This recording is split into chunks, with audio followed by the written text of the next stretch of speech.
اعلی حضرت نے فرمایا اگر بی بی میں نعت پڑھ رہی ہو اور اس کی آواز غیر محرم کے کانوں تک جا رہی ہو، فرمایا اسے ثواب نہیں ہوگا، اسے حرام کام کرنے کا گناہ دیا جائے گا۔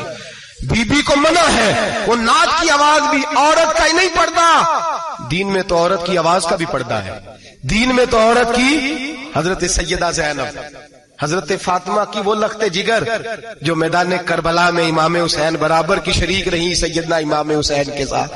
یحییٰ بن معین کہتے ہیں میں 15 سال تک حضرت زینب کا پڑوسی رہا ہوں، 15 سال۔ گھر برابر ہوتا ہے نا، بندہ بی بی دیکھ ہی لیتا ہے، وہ بی بی کبھی پردہ ڈال کے جا رہی ہے دوائی لینے، کبھی نظر آ ہی جاتی ہے۔ کہتے ہیں 15 سال میں سیدہ فاطمہ کی بیٹی کا پڑوسی رہا ہوں، میں نے کبھی برقعے میں چھپی ہوئی زینب بھی نہیں دیکھی۔